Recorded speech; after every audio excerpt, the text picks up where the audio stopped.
Black luggy hammerhead, rowan tree and red thread,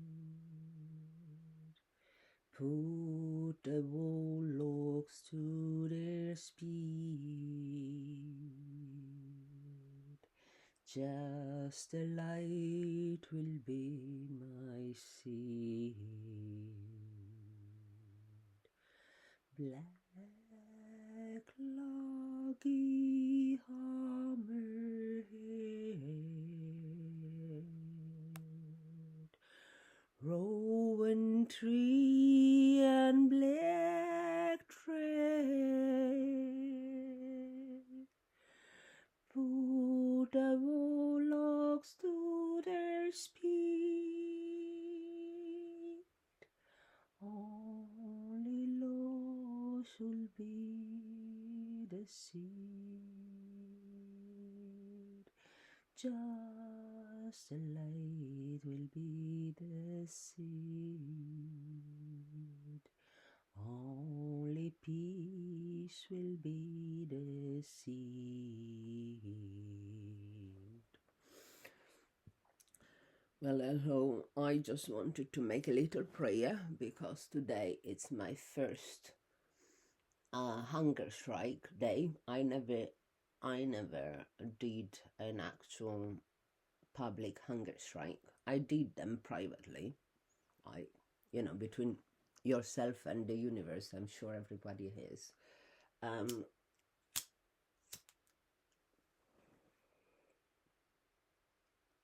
But of course, I feel a bit silly the first time I do hunger strike publicly because, nobody wants the attention, and then you feel like an idiot for doing it because you're starving yourself whilst everybody else doesn't obviously give a shit whether you live or die, and that's just the truth. So you're doing this thing for like a public display to just get your voice out, and in order to do that you starve yourself, hoping that you get a lot of followers like Gandhi, but that's not gonna happen. So yeah, well, you still have to do it just because you know it's right. You don't do it for the glory, you do it for your voice, obviously. So that's why people do hunger strikes, because when the justice systems fails, which it punctually does, because I've never ever seen a court. I mean, my father has like thousands of procedures in courts because he protects other people, and I've never seen a court at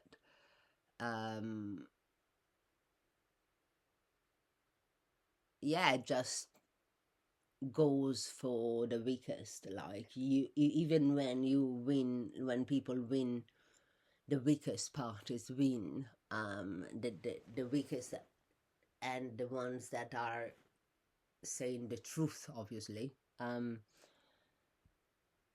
Or if that's not always possible, because maybe none of the parties says the truth, which is also common. At least the one that is closer to the truth and that is in the right between the two. Sometimes they're both bad, but often there is like very big injustice when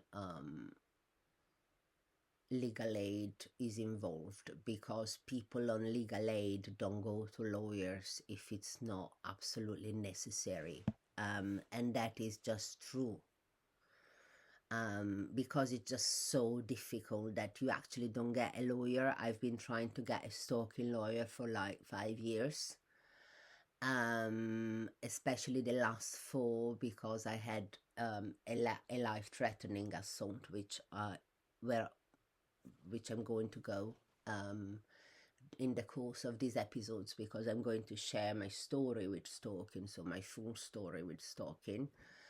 And how I got here in 2026 with an identical trial to what happened in Taunton in 2021, with the only difference that in 2021 I was still coming out winning, I would say, from the trial, even though the judge had apologized in a very strange and yeah, in a very strange and I would say creepy way to my landlord, because they kept saying, "I am sorry, sir, I didn't know your side." And his side were simply the abusers, the people in the priory that were abusing me and other people, because everybody knows about Avalon Priory. Like, if you fit in um, their sectarian sect, then yes, you can stay. Whether you can be like an outsider sympathizer, who it is much safer. Please, if you go to Glastonbury, just to pretend to be an outsider sympathizer. If I could go back, I would do that. First, if I could go back, I wouldn't go to Glastonbury at all. And this is really a warning for all women that, especially women that go there singing, because there is a lot of festivals in Glastonbury and a lot of people go there singing and playing music. Do not go to Glastonbury. Glastonbury should be banned by the UN. I'm not joking, because a lot of people that go there, especially women, that are on their own and they just want to go there because of Glastonbury itself and all its fantastic, I mean, mind-blowing lore. I love Glastonbury. It's the land of my heart. I adore Glastonbury because it's like, when I went to Glastonbury, I felt for the first time like, and when I went to Tintagel, which was about the same time, I felt that the bones were made of, my bones were made of the land, and the land was made of my bones, and I never had any more poetic comparison than that with the land. I love it, but it's dangerous, and don't go there, please, because it's not worth it. There is thousands of other lands that are without lobbies on it, that are just free, and that is not a free land. And Stonehenge, also don't go there. Don't go to Stonehenge, because it's full of these fake activist groups that I'm gonna talk about, that Lisa Temple talks about. Lisa Temple, by the way, is a woman that lives, it's an arbitrator that lives in Ireland, and she's facing 10 years jail. She is in the women's prison, or at least she was supposed to go to the women's prisons on the 17th of April in Dublin. An arbitrator that was left without a solicitor because her solicitors get threatened. And it is a bit with her story rather than with mine that I want to start my hunger strike today, because my hunger strike is not just for me, it's also for Lisa Temple and for all the women that are in that women prison that shouldn't be there, that are probably all the women in there actually, because women are victims of thousands of years of genocide, and I am someone who supports the fact that women shouldn't be in jail at all. Women should be offered the structures and the resources that have been given to elderly and men, but not to women in particular, and should be given to women in particular. You know, like, our society protects more actually the abusers who have PSTT than the defenders who have PSTT, the men. then the women targets of the PSTT men that get PSTT, like anyone who came at Vosseberg would have had PSTT after just a few months of what I've been through here because of stalking. Of course, the landlady didn't know that. But the fact that this could happen, and it can happen in any household the same, which is why if you are a victim of stalking and you end up in court, try to get a good defense rather than escaping it like most lawyers will advise you. It's very bad advice. They shouldn't be lawyers, and that include my fathers, who wrote me the best defense in the world that I didn't use because I'm an idiot, because I trusted the Juridisch Loket lawyer.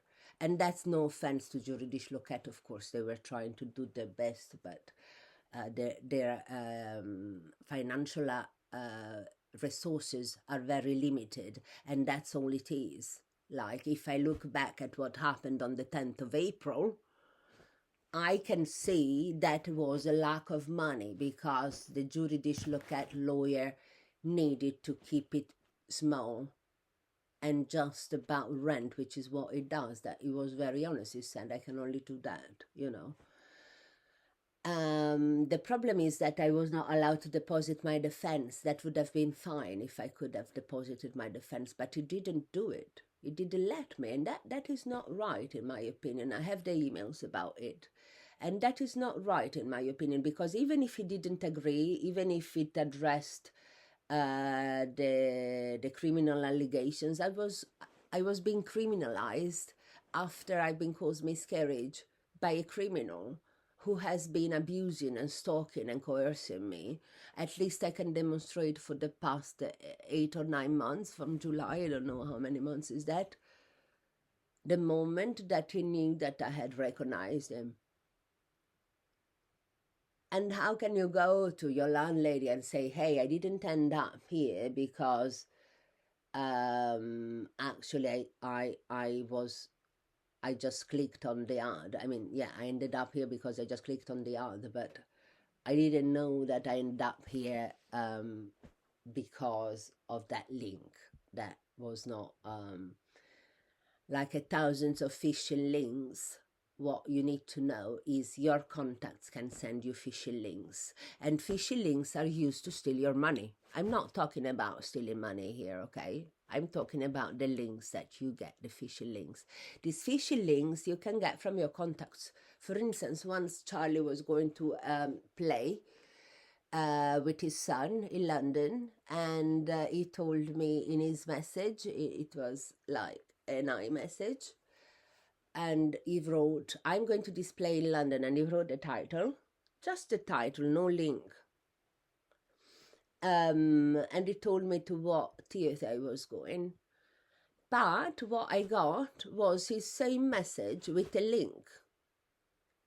Because when you're hacked and someone wants to send you a link to click on, whether it is phishing or malware or a keylogger is something that once you click on that link or respond to that email, your computer will receive this keylogger that is like, I don't know, I mean, I'm very bad with the internet, but I've been victim of it for so long, but it's like not an app, but something like an app that falls into your computer like a virus, a digital virus, like a malware, and it will record, it will stay. There is ways to detect them, but I don't know how you need these malware cleaners, which you can get for free from Apple, and also if you don't have Apple. Anyway, what they do is with these, they can record everything that you write. So every letter that you write, every password that you write, every username that you write. This is phishing links and keyloggers and how you can get them. But you can get, instead of phishing links to steal your money, you can get a link that will download malware on your computer, or that will download spyware on your computer, and then the battery will consume a lot. Like you are out for an afternoon and the battery is draining. So I was changing the battery, but actually kept doing it even with the new battery, because it wasn't the battery that was so old that would only last an afternoon, but because when someone is using an app in background to spy on the phone or computer, this is going to drain a lot more energy. So you can also detect it from that, for instance, from the battery consumptions, if it doesn't match the actual battery wear, and you can go to a shop to check it out. But don't go to Apple, never go to Apple. So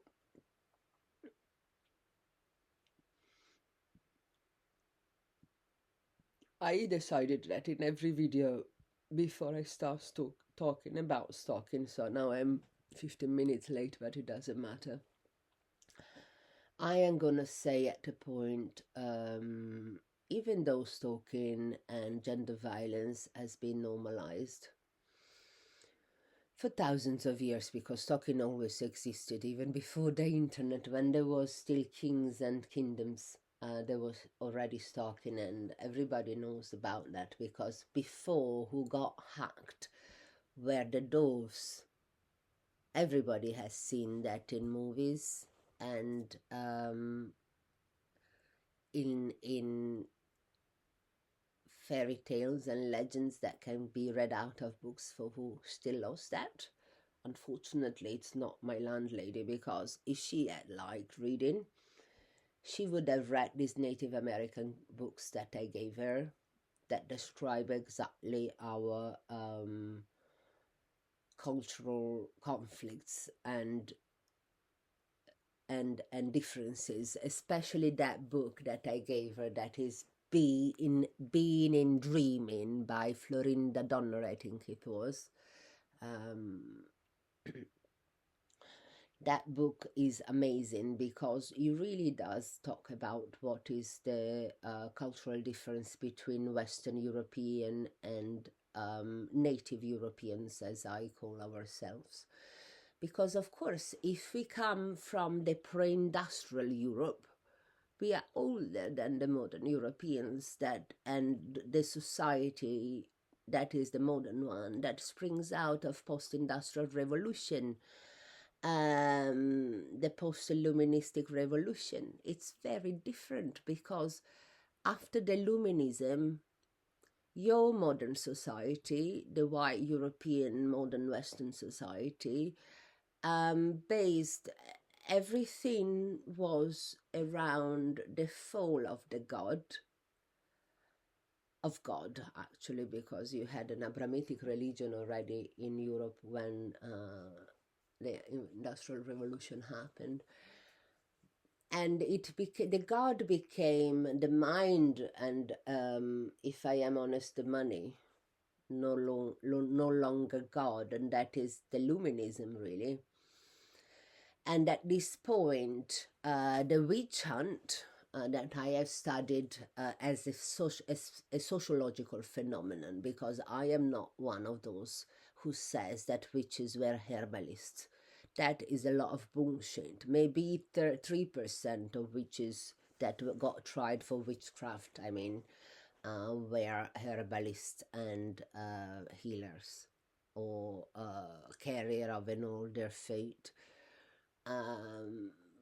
But mostly there is no older faith that survived, because Christianity did wipe out the most of the pre-Christians, I don't say beliefs, but traditions, because they were wildly and horrifically persecuted for 400 years. And that is my history subject when I started studying history, with witchcraft as scapegoating phenomena of capitalist societies that are pyramids, essentially, of money and power, that is being created through accumulation, like Öcalan explains in its wonderful book that it's Gilgamesh.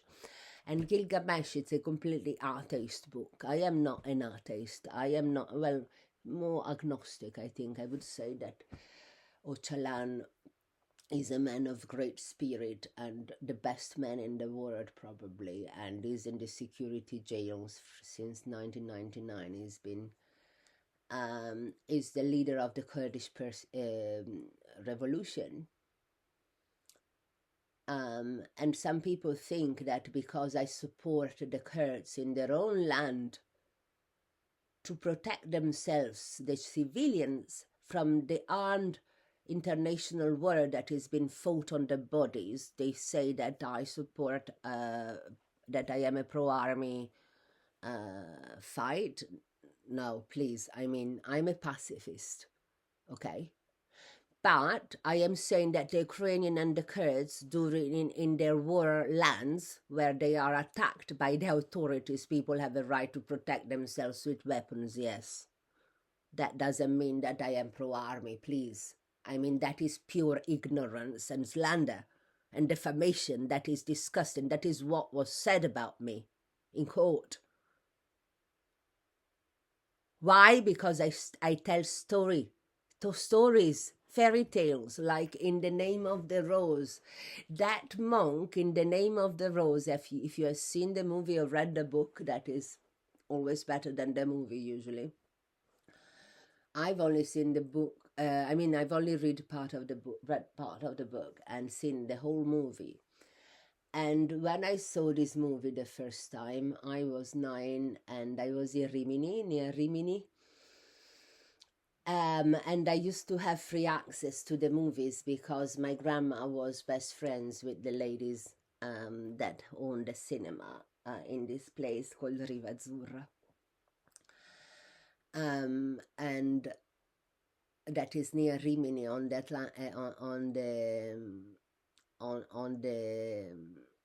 in Emilia Romagna. And these ladies didn't want me to go in that time. It was The Name of the Rose, and they said it's not a children movie. And but I want to go in anyway. I'm gonna decide for myself if it's a children movie. And they were right. It was absolutely not a children movie. I got in, and the first scene I saw was this priest that had been hanged upside down in a well. And when I saw this image, the first word that came to my mind was witch. That is the word that was said to me when I was being strangled, which is curious for an historian of the witch hunt that studies the witch hunt as a sociological phenomenon, not as a phenomenon of actual witchcraft remnant, even though I discussed that as well. Because Margaret Murray had a fascinating theory that was greatly slandered and ridiculed by the academia. But I have recovered at the level of witch symbolism and witch law at the level of public imagination and survived fairy tales and witch beliefs that came from the witch hunt centuries.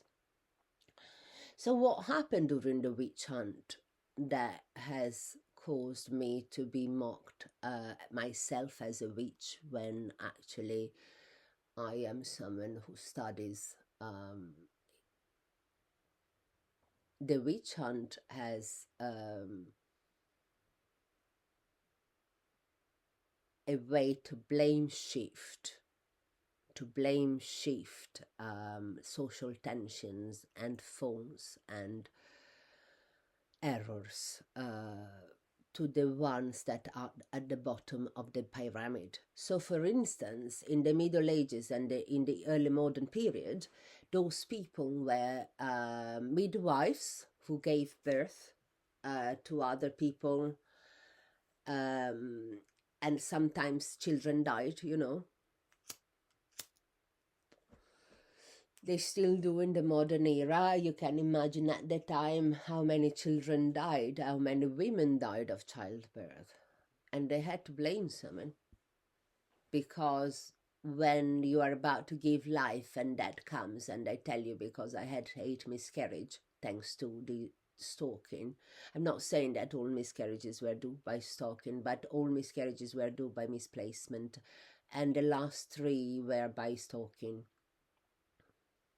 and trespasses and lies and defamation. In this case, it was a trespass by the police, and I'm not saying that the police shouldn't have investigated, but I'm saying that the police should have been less prejudiced against me and respect the fact that I didn't want to be visited at home when I'm pregnant and when I'm preparing for pregnancy, which I told them from the moment I had been talked to. So everybody knew, because they asked me why you're here, and sometimes I said that I am doing the PhD, because it's true, I have a Dutch supervisor that is retired and is from Leiden, and but I ended up here really. I could have gone to anywhere.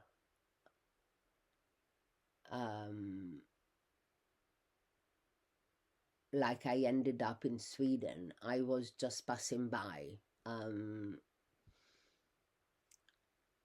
It was just to be a moment that I passed by in the Netherlands. I wasn't meaning to get stuck in a court case. That can mean I can have to I don't know how long to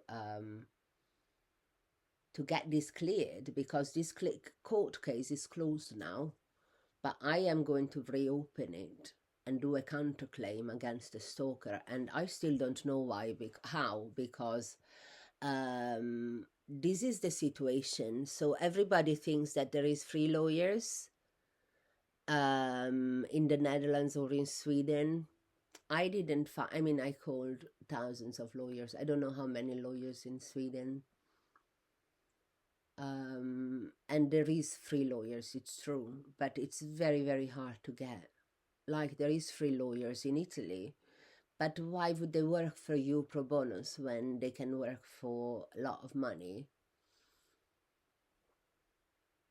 Like, and they will, maybe they take some, if you're lucky, they will take your case pro bonus, but it's never gonna be a stalking case, because stalking cases are not easy. Pro bonus, you can take things that are sure to win, that you are, okay, you have a good case, you are likely to win this case, because you have a very strong evidence of rent, because you paid for 11 months by bank. So there is 11 payments. Oh no, it was 10 months, but June I paid doubled because I'm stupid and sometimes I do that.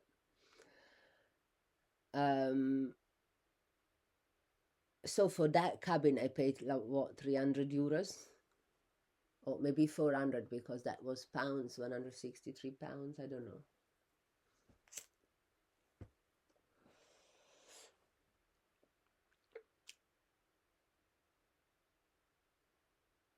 So what to do when you are scapegoated like the witches of the Middle Ages and the early modern period, that got blamed because children died,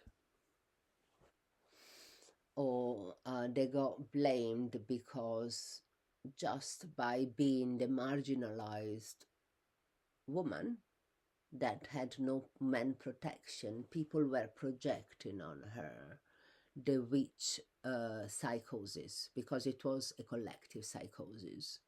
Witch hunt is always a collective psychosis. And when I say witch hunt, again, it could be against the Jews, it could be against the communists, it could be against any the Irish travelers that are just like a kind of gypsy community of Ireland, you know, like it can be an ethnic minority that nobody wants, the gypsies,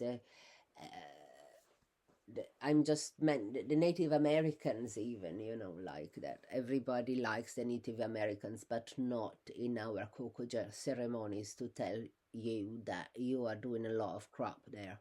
And that's not how it is to be handled. And some people, like my landlady, would walk 9 months for the Native Americans over the Native American land to apologize about what our ancestors did to them, which includes what most of all, those filthy white women did to the Native Americans women who got raped, or the black women who got raped by their husbands, and that it didn't happen. Like the Christmas trespass didn't happen. I'm not saying that that bastard raped me, because I would have broken the bones. I mean, he wouldn't dare that. I mean, I'm not scared of him physically, but I'm still scared of him and the upset that can cause me just by coming close to me, because I don't want him any close, and I do not want to be in a physical fight with a piece of dirt, at a parasite that has been stalking me. So this is why I would never threaten my stalker unless I just had a major head injury, which is what I did. I did threaten my stalker once, and this is where it all began, in 2022, after a deadly assault. The deadly assault happened in March. And then the stalking continued in England from a man that looks like Salvini, exactly like Salvini. You know Salvini, the politician that every Italian should be ashamed to be Italian for, just because there is Salvini and Berlusconi? Okay, this man looked like Salvini, the same as Salvini, exactly the same. So if you see Salvini and you see this guy from Glastonbury, yeah, you can say like you will see Salvini in Glastonbury. Is identical. And this guy was just stalking us in a place called Sidmouth, I think. In Sidmouth, I think it's called, in southern England. And then all over, because now I don't remember all these names of the coast. Salvini was stalking us in England, and then there was a man that was stalking me in France from the moment I arrived to France. And I saw him in different locations. So there was a man in France, and then in Sweden there was a man in Sweden that was a different man, and I know his name. His name is Roger Bostrom Fors. And he's 54, and he owns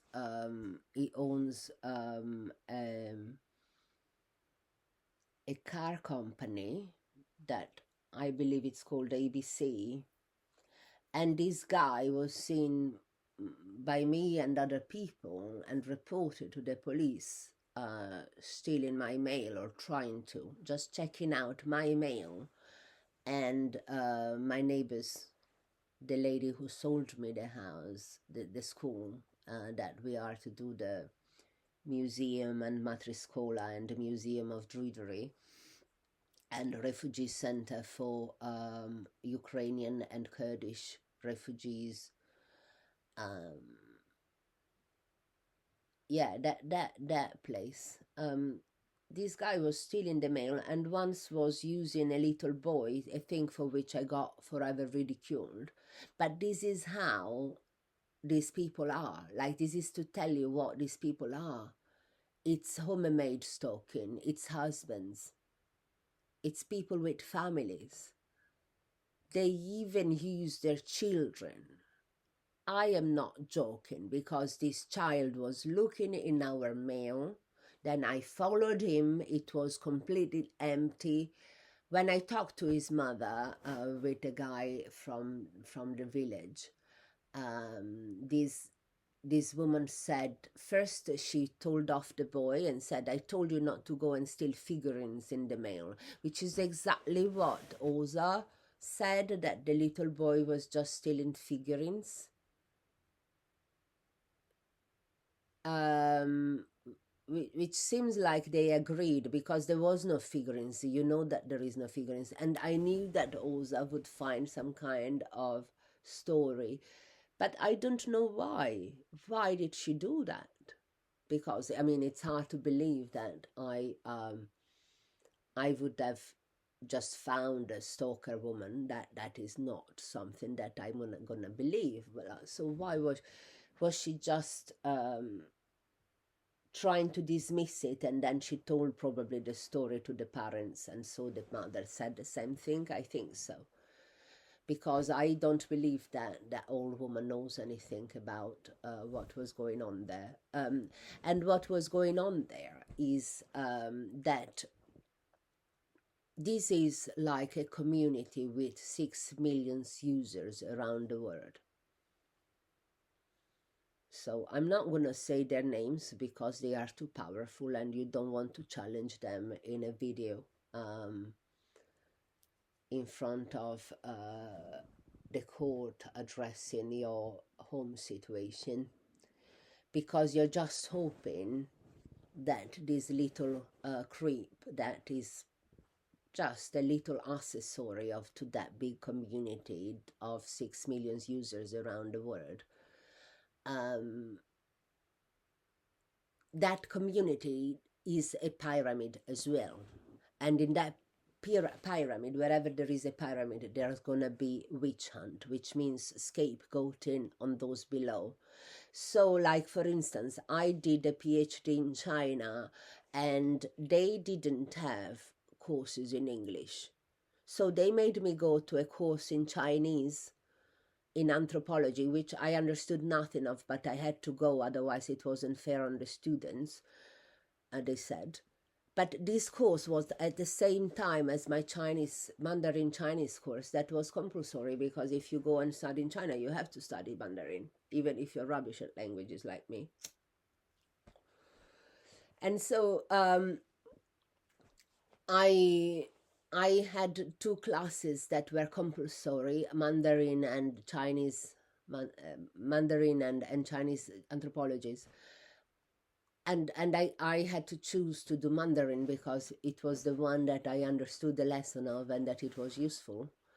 But then, even though I got like 98 points or 100 points, I think it was like a really top mark on the essay that I gave before everybody, because I just wanted to go on field work, and I did all my essays that people do in 2 years. I did it in 3 months because all I wanted to do was not to be in Xiamen, in the big university city, where the food is also very bad and there is a lot of pollution and the sea is dirty.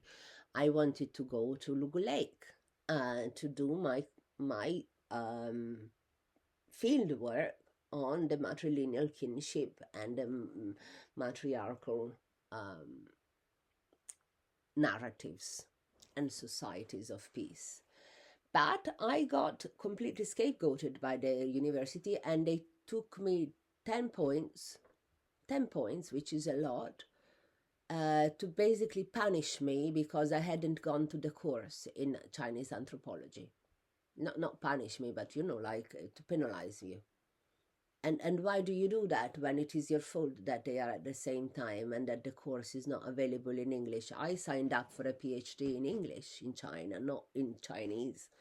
You need to be a god like Lisa Marinelli to do a PhD in Chinese in the actual language. You need very, very proficient Chinese. And I just had to take the blame, otherwise I wouldn't graduate, Or they told me at the commission, the Chinese commission, when I proposed my studies on the goddess of the mountain Gamu and the matriarchal societies of Lugu Lake, the Mozo, what remains of it. And they told me that there is no goddess. That there is also gods of the mountains and of the sky, but there is, but I was like, Professor, there is like 200 years debate no, about the goddess existence. And you were telling me like that I'll quit my job that was paid 30 euros an hour to teach English to children in Milan, to come to China to get 500 euros a month from the scholarship government and the room and food. I mean, it was enough to survive, but I still funded my I still had to work and to fund my trips, my field work. It was challenging. I was not one of those anthropologists that goes there with money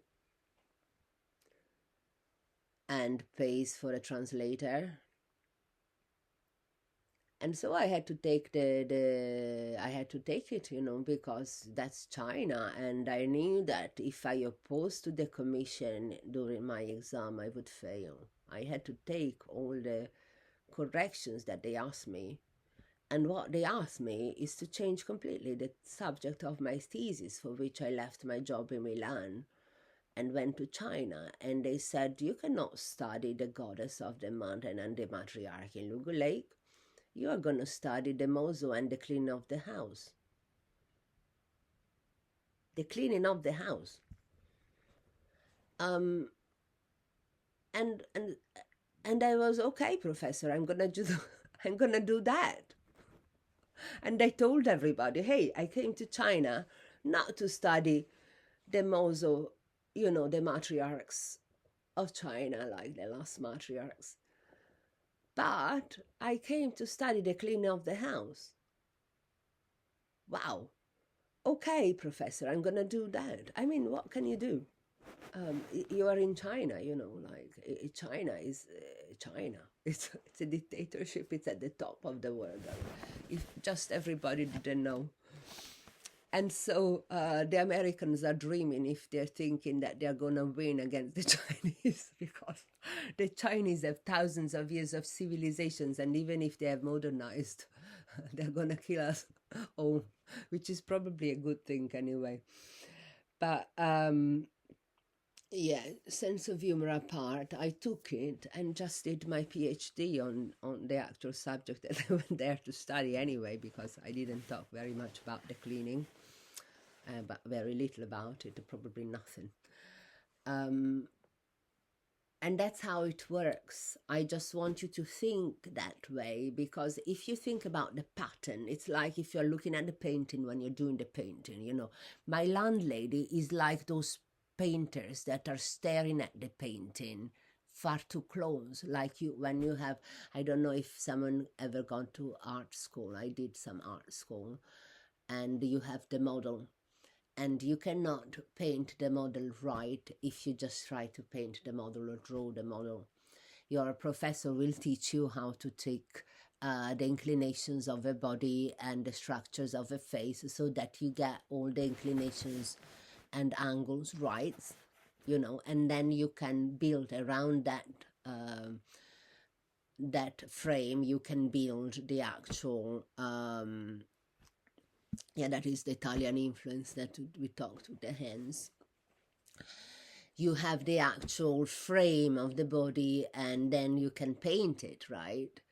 But if you stare too close, you're never going to see it. Then you can make a completely wrong painting that is a complete distortion of what you're seeing in truth, because you're looking at far too close. And that is like when it's like like what strikes me and shocks me the most is that I told her, and I said many times, like, if you were the court, would you like that? And you were in my place, would you like that the court decided based, and the court was friend of the stalker or of the offender, would you like that the court decide that the offender is right because they know the offender for 15 years and they speak their own language? Would you like that? If you came to my country as a woman on your own, and that's the most vulnerable way to be, in a patriarchal father law country where The law is not centered around woman and woman's well-being and about her maternity. And people are not all pregnant with you. In fact, people will kill you and your baby just to have your room, because he knew exactly how to get me to abort. Because I have been stalked by these people for 4 years and maybe 5 probably, when it all started in Glastonbury in 2021. So that was a year before the assault that almost put end to my life. They know exactly how to cause you an abortion if you have autism. So it's so easy to prevent a woman with autism from carrying a pregnancy through. And it's such a disgusting violence, because we are like all other women. We can feel that call for giving life, and nobody has to put a word on it. It's disgraceful, because you are killing the collective soul by going to people who want to have children and telling them that, especially when they are women, that they are just deciding themselves. It's not an imposition. Like for some women, it's not an imposition to not have children, because now it's possible to choose that. And I chose that for many years, and I wanted to be a mature mother. So I started at 36 to really try for it.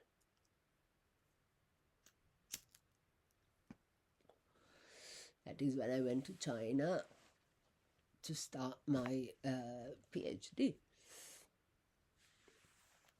And that became 2 PhDs in China, and one I'm still doing, because I got to defend it, and it's been like more than a year. But if I don't get a home where I can actually study and concentrate on that whilst being allowed to also have another job, I just need the complete peace, and it's never gonna happen until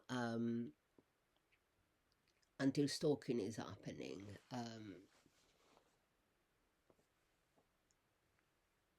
And what they do to cause you miscarriage is basically to cause you like a lot of meltdowns by invading on your space, because there is nothing that, like in the UK, there is also a lot of tags and prints that you can take from the internet and print out to bring with you if you have autism, like or functioning autism. There is people that really freak out if you touch, most of us, if you touch our things, like our laundry, our things that touch the skin, like private things. So there is, if you go camping, for instance, or you're going in a collective situation, now you can say that you have autism without being stigmatized like a rare bird in a cage. And you can just say, I have autism, and you print this and say, please don't touch my things because I have autism, and it freaks the hell out of me if you touch my things.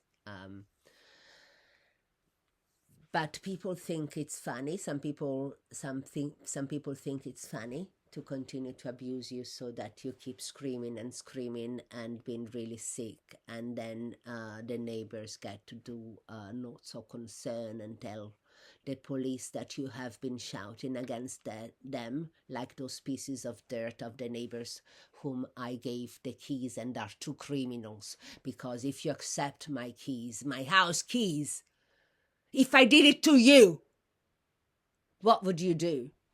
If I gave your house keys back in the letterbox when there is people that you don't trust around and your pets are there. And I gave him specifically the key because she had threatened me before. And I couldn't talk with the police. I couldn't talk to the landlady who told me that if I went to the police, she was gonna evict me when she stole my grandma silverware and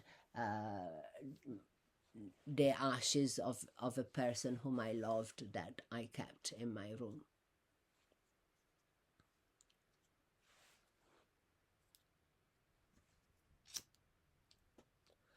So I gave them the keys, and they said, oh, she shouts against us when the keys got put in the letterbox, and my cat was stolen from my locked room the day right after that. And we saw that on camera because the cat was there. The camera was on the chairs and the bed where the cats always are, and it was pointed on the cat flap.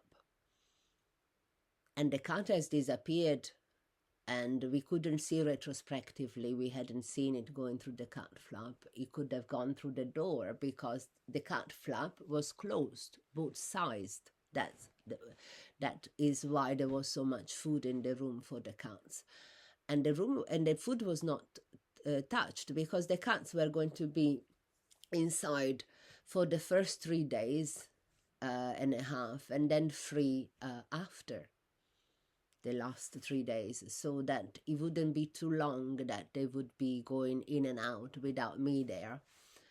And I was sure that that would be okay because they have been already 3 days before alone. So as long as the first 3 days they were indoors and checked out one day every other day, they would have been okay.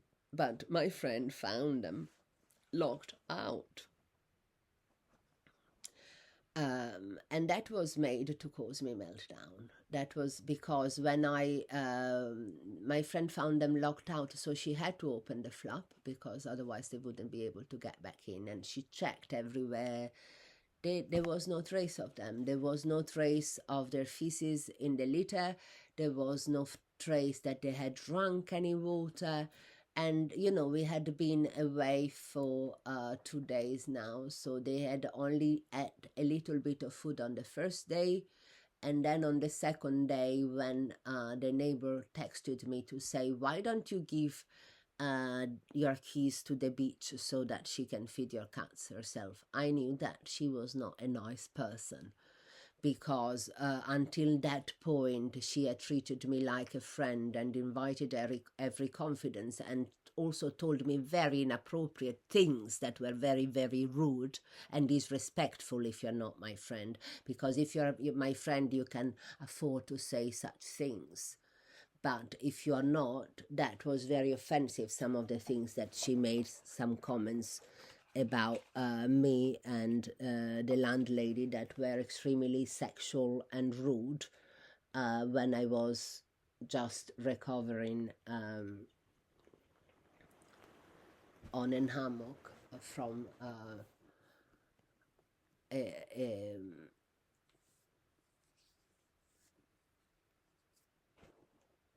a very terrible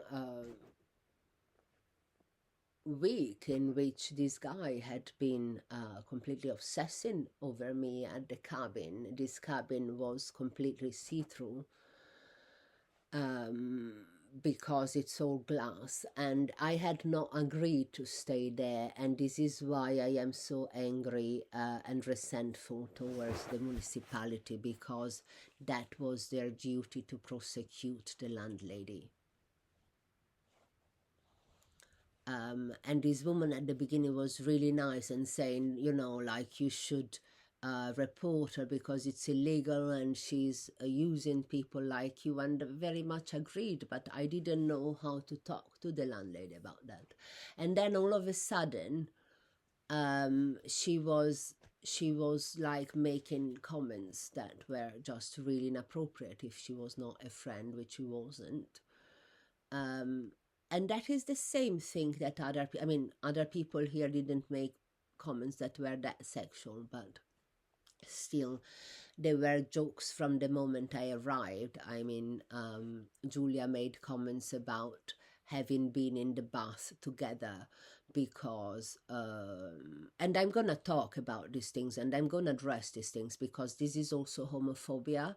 And when you hear from the police or the court or the lawyer, whatever, they say, in what way it's homophobia? They didn't tell you ugly lesbian. Yeah, but just hear this out, okay? Because a lesbian goes to that house and she's going to be open about her lesbianism, not because of some particular reason, but because there was a woman over Easter that is a friend of the landlady I asked her, do you have children? She said, no, I'm gay. And so it didn't happen very well that way because I did. And so that was, I said, I am too. And that was out.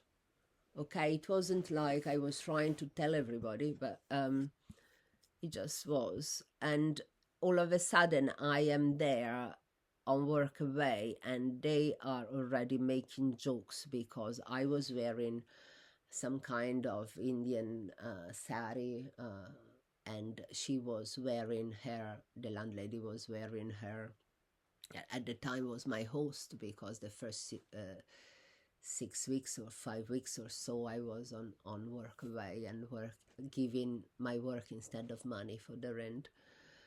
And she was in a towel, and this woman says, and I was cooking in my sari, but I was dressed, I hadn't been in the bath. And she said, have you been bathing together? And I said, what? And she shouts, have you been bathing together? With this terrible, I cannot do the German accent, I can only do the French, or the Italian or the Polish. And so, no, we're not. Ask her that, I told her. I just ask her that. Because I just couldn't believe that she just says that. So I said, ask her that, not as a way to really mean that she should, but just to make her think, would you ask the host that question? But you dare to ask that question to me because you perceive me as peer, but you perceive her as above. So you ask her that disrespectful question, stupid asshole.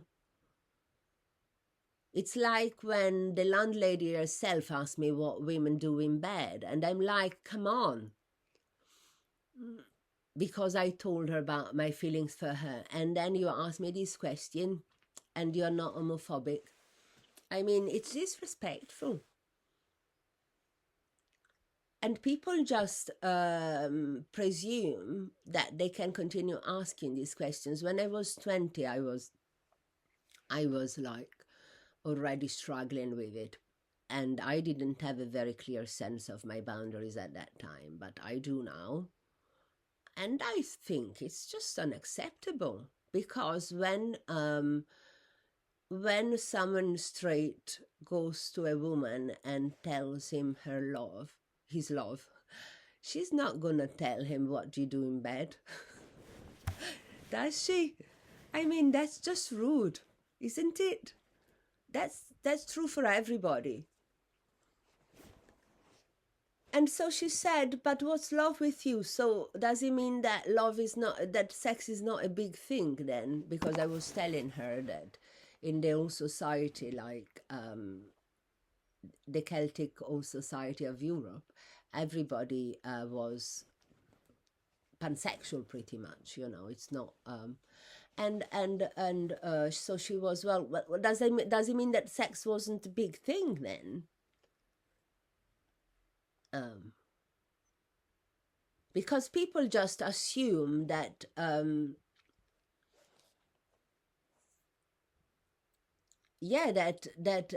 that everything has to be done in the way that they know. And so, like, if there is anything different, like 2 male penguins that are harvesting the eggs, like those penguins in New York City that I have met, because I was there when this penguin book was out. I don't know if you saw this book, but it's the sweetest gay children book that is out there. I mean, not the sweetest, but one of... I wrote a couple of gay children books too, because I was thinking, like, it's such a stigma, and in Italy people are, like, a lot of people are against rainbow families, and they even manifest in the street against us. But here in the Netherlands it's not better, because on the outside they say that you are free to do what you want, but then the police comes to your room twice and ask you, well, but to have a child you need a man. Where is the man? Who are you going to have the child with? Well, I'm already pregnant and it's none of your business who I have a child with.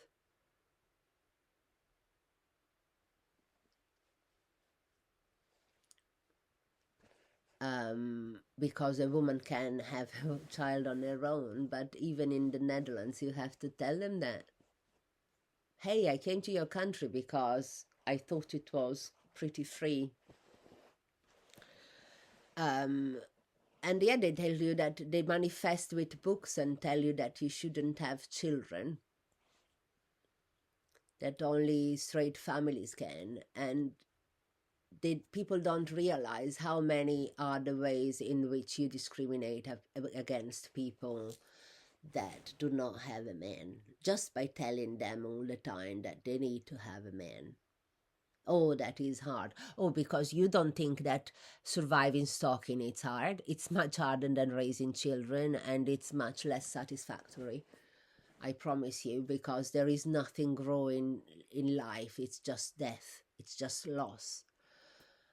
This year was my cat that was stolen, my research that was deleted from the USB, and I have witnesses for this, because I get help because of the head injury. I have been struggling enormously to organize my files. I got help. I ask help from my friends when they come, a bit here and a bit there. And so even if you don't get the help you need by hiring someone, because you can stay still in a place, or you can ask the state to give you help, like in Sweden, if I can return there, because I don't know how it's gonna look like now. And yeah, sorry, I just sometimes lose the drop because it's just so. Yeah, I found all my files deleted, as well as the cat gone, and 8 mice in my room. I am still I got 7 so far from November in this small room where I also have to cook. So they were really trying to make it unlivable. And the landlady says, oh, there is always problems in the countryside. It's just always invalidating. Holy shit, I have 2 cats. 2 cats. I've never had mice when I had cats. Never. But even if you have 1 mice in a small room, it's one. It's not that you come home after a week and there is 8 mice. 8. You could just hear mice at the beginning when I returned. You could just hear them. And I got videos of all of them that I had to catch. And I tried the ethical methods, but even with the cage, they died. They all died, these mice. So on top of the fact that I don't like to kill them because they're just little animal of the countryside, they all died, and I couldn't live with them. I mean, they all died in this in all the methods that I put. And the cage is not, it didn't work as a safe method. It still died because maybe they tried to, the way that his naps close probably kills them, or anyway, so 8 mice. And my car was vandalized twice in September, and when I mentioned going to the police, which unfortunately I didn't, because the landlady said that she would evict me, and I did it too late because I didn't have internet ID, and then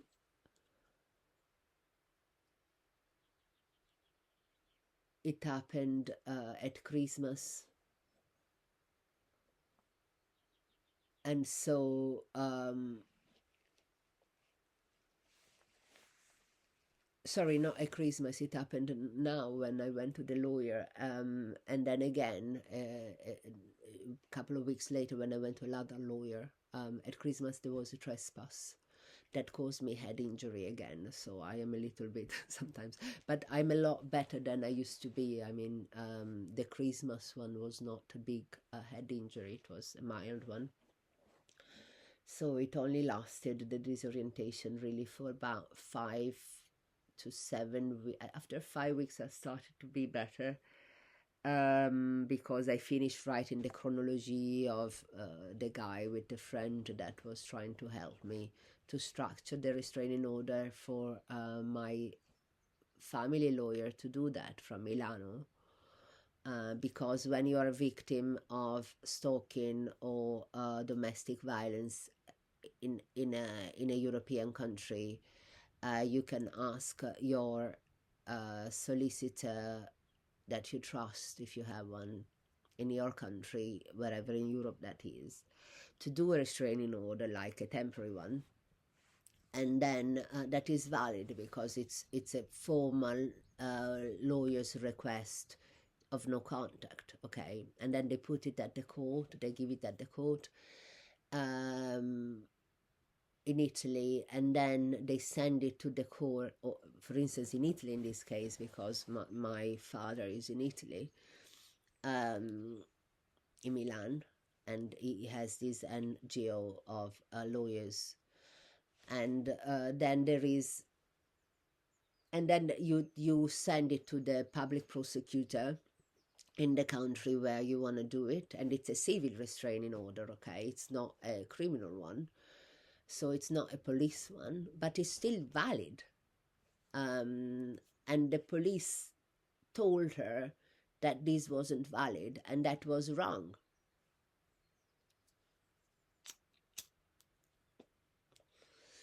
It's valid because any person can ask you no contact, and you got to respect it, even if they don't have a lawyer. Just the fact that they write it down, which I did already in September, because I told him in July, I told him again in August, I told him so many times. He kept coming to the cabin, basically, with random things about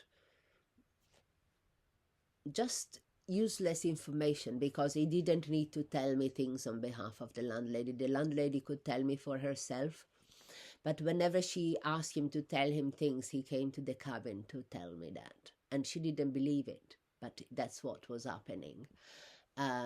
Because I had asked to everybody to stop coming there, because I had just one room, which was not my choice. I didn't have a toilet, because that thing is not a toilet, it's a thing of disgust. And it's basically a hole with a bucket that fits the ass of a gnome, and there is sawdust, and there you go to the loo. I mean, it's really gross. Not to mention the urine part where he goes, and what happened this summer. I mean, please. I was even asked where I pee by the landlady. I mean, they don't have a sense of respect, really. Because some people think that if they have money, they just can treat you like your life is some, I don't know, like, where on earth do you live that you think that people can come and rent from you and you ask them where they pee? Now, honestly, I was asked this because there was a problem with the drains, and she said, well, there was never a problem there. Well, but why did you put me in this hell of a place when I came for the year to stay in the house? But then suddenly it was even a problem where I pee. Now, this was the level of humiliation. And when there was that workaway girl from Turkey that gave her 5 stars, that traitor, really. But like, how can you be so disgusting? You see a woman suffer like that in the cabin. It's illegal, and you don't tell Workaway that this is happening. You don't tell Workaway that this is happening because she's giving you coffee and pampering you. Well, if she had pampering me, I would be happy too, just like her. Oh, but she's much better than you. She's nothing like you. Yes, you made me into the monster because people started basically to tell her that one day on the 30th of May, the municipality came to tell me why I was there and took my documents. And basically, the municipality came because the guy, the psycho, the gardener, was harassing the neighbors for their speed of drive. They were probably driving like 15 an hour, like every normal person, up the lane. And he was telling you that, no, you have to drive 10. And you say, all right. I also have cats, so I'm all right to go slowly, but it's like handicapped slowly, like you cannot go 10.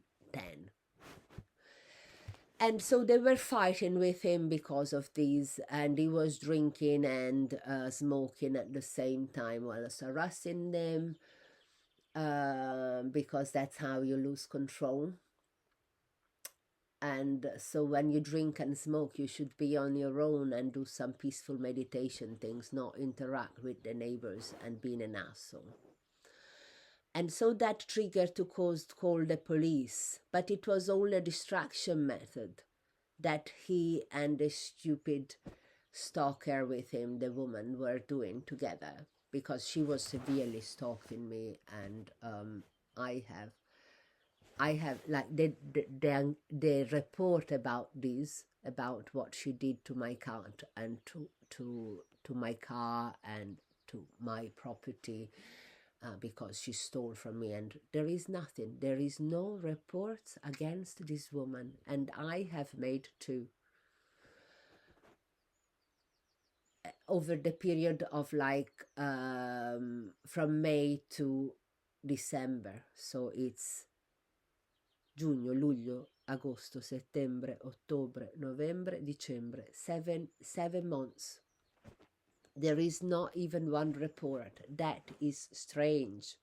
And that happened because she and the guy were smear campaigning me, although I had no contact with them, because I was not invited to eat or be with them. Everybody was on their own. Like, it was like the psychos isolation lager here.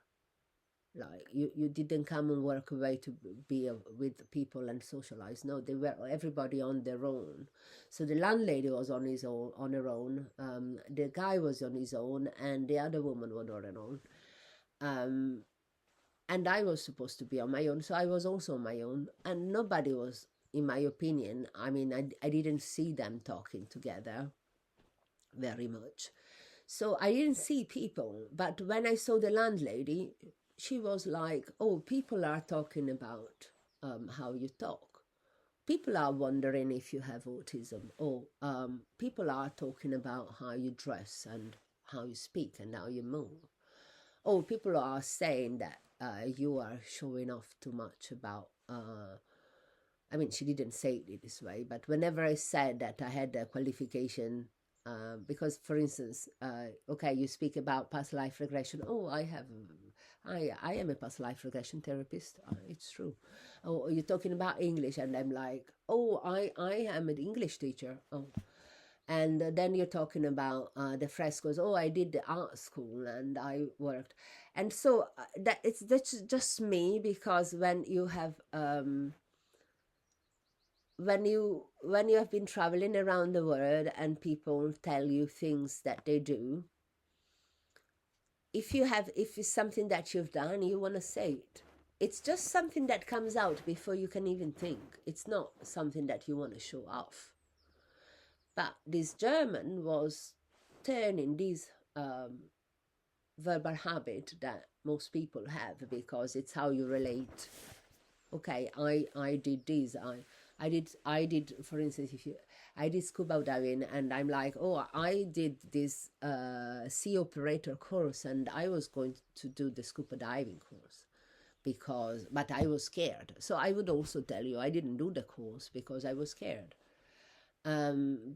I just tell you the story but if I did a course and I have the qualifications, and I have a lot of qualifications because I try to get many jobs in many countries, and and did them for a short time. But it's hard to do a job for a long time when you don't have a permanent address. So when you have to find another address, then you have to find another job. And that is the difficulty for some people, that a lot of privileged people that have the possibility to have one job and one home for for their whole life. They don't realize what is like for people that don't have that family behind that is strong and stable, or has connections in some field where you want to work in, and then helps you to have a house and a job in the same place. It's just a little part of the population that has this privilege, but still everybody thinks that everybody has a home and everybody has a job in the same place, and it's not like that. Some people have to travel by flight to get to their job, whilst their home and family is in another place. Some people don't have homes because for jobs they travel, and some people don't have homes because you just don't have the privilege to have had that since when you were little. Because some people are foster children and then they grow up into adults, and sometimes you don't have the means. I'm not talking about myself. I was lucky in that sense. My story is different. I don't have a home because my homes were vandalized, and I'm not gonna go there on my own. After what the threats I got there. But there is some people that don't have homes because of all varied reasons, and you should never judge someone who doesn't have a home. You should never judge someone that doesn't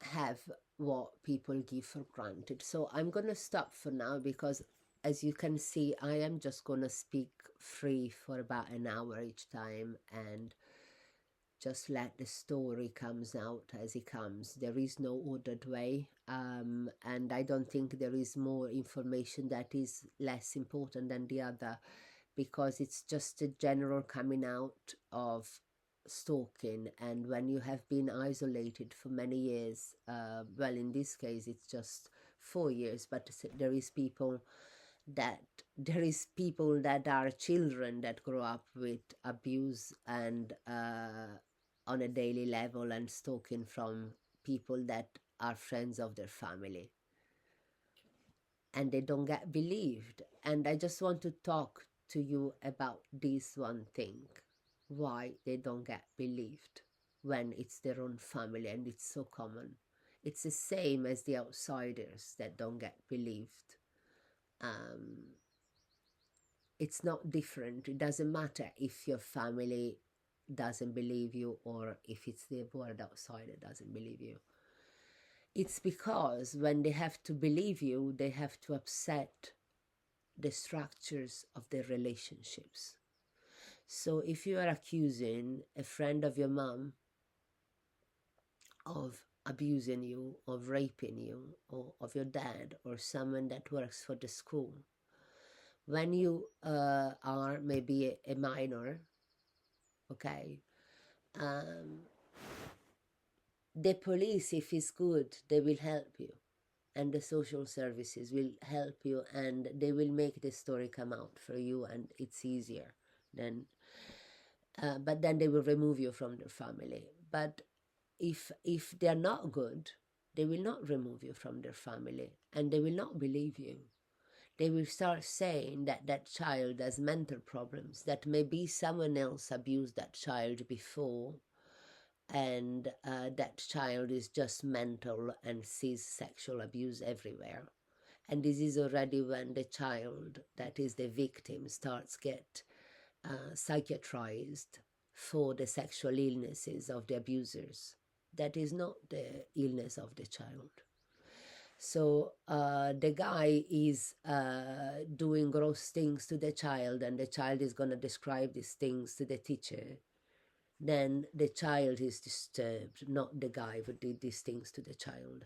And that is the same thing with women. Like, I am the victim of stalking for 4 years by the same group of men that are doing the same shit over and over. I just don't know how many times I can go to court for the stupid messages taken from my blogs on Morgana, on Morgan Le Fay and Avalon, with some additional threads.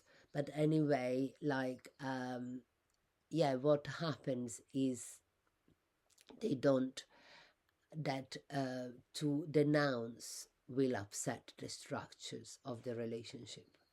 So even if it's your mom and dad, and your mother has to leave your father because your father is doing this, then maybe your mother will say, oh, but this child already is showing that she's a lesbian, so maybe she has an Oedipian complex and she wants to kill her father to have the mother. You know, some mothers have also reasoned like that, because I have seen children, like girls, that were either saying that they were boys, that, so you say transsexual girls, that they felt like boys but they were girls. And so the parents, when they reported abuse from a man, said, oh, but this child is a lesbian and she hates men. Like, even about children, adults get to project this rubbish. Oh, but she is,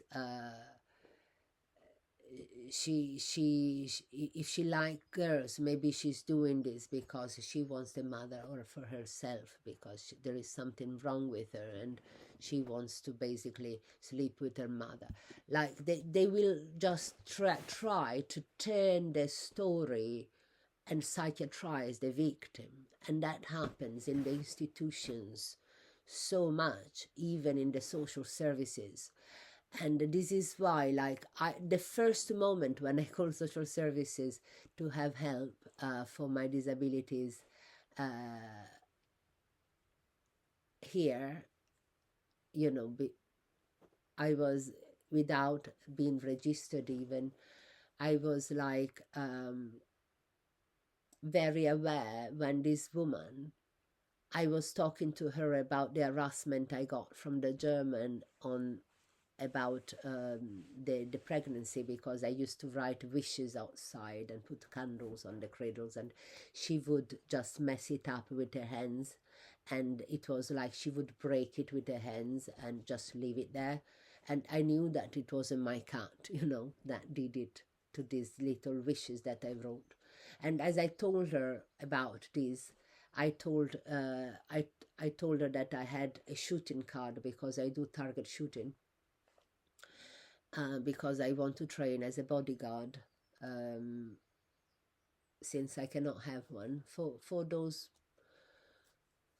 Well, that is my personal choice. And she was just talking about, oh, you are doing that, oh, you're doing that. So even if it's like air compressed guns, just because it's a gun, as long as I am a woman, it's a bad thing. It means I'm not a pacifist.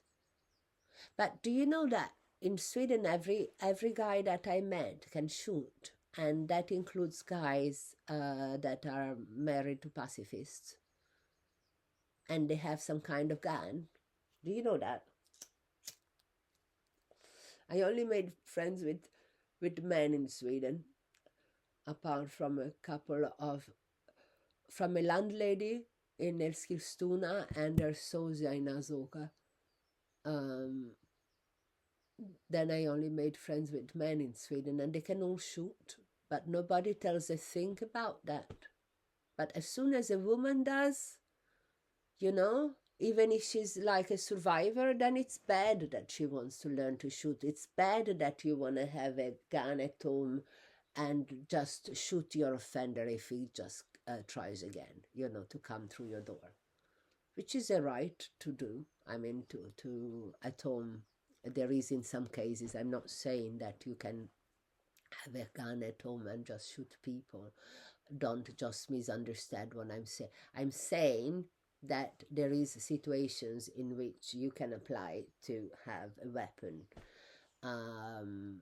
because you were the survivor of extreme crimes that you could prove with the police. It doesn't apply if you couldn't prove it, if you couldn't arrest the guy.